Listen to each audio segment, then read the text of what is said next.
Cette femme fait tomber par erreur son argent lorsqu'elle fouillait son sac en cours de route. Cet homme qui la dépassait remarque et se retourne pour ramasser. Il court pour la rattraper en criant « Excusez-moi, madame ». Il lui dit qu'elle a fait tomber son argent. Elle dit « Oh mon Dieu, merci beaucoup, vous êtes vraiment gentil ». En voulant partir, le monsieur l'arrête et dit « Excusez-moi, pouvez-vous me trouver quelque chose pour que je mange avec ? Je n'ai rien mangé depuis le matin. Ne le prenez pas comme si je vous exige une récompense. » « Non, non, j'ai complètement oublié que j'aurais dû vous remettre quelque chose, dit-elle, avant de lui remettre quelques billets. Il l'a remerciée et dit de ne pas voir ça comme une manière de l'obliger à lui payer en guise de reconnaissance, mais c'est juste qu'il n'arrivait pas à s'en sortir financièrement. La dame dit qu'elle comprend et que c'est normalement elle qui devrait lui dire merci, car il pouvait ramasser l'argent et partir sans le rendre. « Je suis très reconnaissante, dit-elle. Je voudrais juste vous dire de continuer à croire en vous. Sachez que vous pouvez réaliser tous vos rêves. Vous pouvez être ce que vous rêvez d'être. Il suffit que vous y mettez votre esprit, faire de petits investissements et d'aller étape par étape. C'est le plus important. » Il la remercie pour le geste et les conseils. Ils se sont dit au revoir. Après qu'ils se sont séparés, il est venu chez une bonne dame qui vend de la bouffe.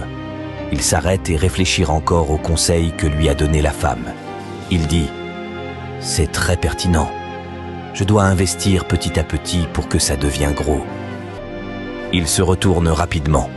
Le lendemain, il a commencé les achats des bouteilles en plastique. Il a payé une brouette avec laquelle il transporte les bouteilles tout en sillonnant les zones. Quelque temps après, il transforme les matières, fabrique des chaussures et les expose. Quelques années plus tard, il a prospéré dans les activités qu'il mène et décide de s'offrir une belle maison. Il fait donc une descente sur les lieux pour bien visiter. Il s'assure des informations sur la maison et la sécurité de la zone. De l'autre côté, la dame qui l'a aidé entre-temps se retrouvait dans un problème et les gens criaient sur elle. Pendant qu'il rentrait après la visite de la maison, il tomba sur l'affaire et dit à son ami qu'il avait l'impression de connaître la dame. Il arrête la voiture et sort en courant, met en favori et partage. Il vient et commence à les calmer. Ils étaient tous en colère contre la femme. Ils criaient sur elle. Les deux messieurs demandent à comprendre ce qu'elle a fait. La fille dit qu'elle a volé son pain lorsqu'elle vendait à un client. Elle criait sur la femme. Le monsieur était dépassé par la situation. Il dit à l'ami « C'est pas possible, je connais cette femme. » « Tu la connais ?» demande l'ami. Il demande à la femme si elle se souvient de lui. « Non, dit-elle. Je connais cette femme. Cette femme est la raison pour laquelle je suis là où je suis aujourd'hui. » « Vraiment ? Comment se fait-il ? Cette vie est un mystère. »« Madame, pouvez-vous vous souvenir de moi ? Arrêtez s'il vous plaît, je ne me souviens de rien. J'avais juste faim, dit-elle.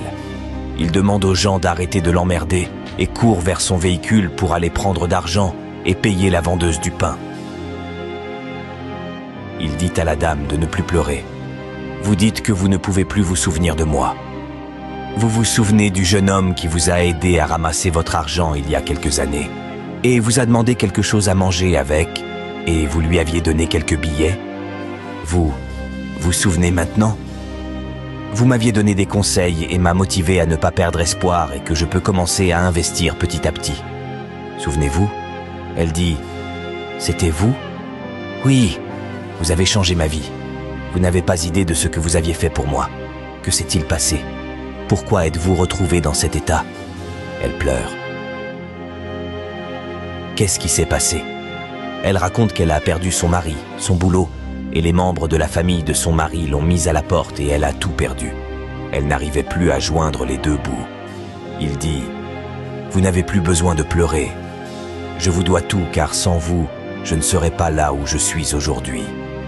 Le jour où je l'ai rencontrée, ma vie a changé positivement de par les conseils d'investissement qu'elle m'a donnés. Vous ne méritez pas ce sort-là et laissez-moi vous dire que c'est mon tour de vous rendre la monnaie de vos pièces. Vous partez avec moi et je changerai votre vie. Je promets de vous donner tous ceux dont vous aurez besoin dans cette vie. Cette histoire incroyable nous enseigne la valeur de l'honnêteté, de la gratitude et de la générosité. En retournant l'argent trouvé, il a semé les graines du succès futur.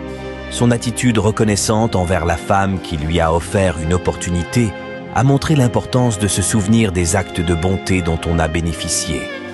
Cette leçon nous rappelle qu'en semant des actions positives et en restant fidèles à nos valeurs, nous pouvons transformer nos vies et celles des autres pour le mieux.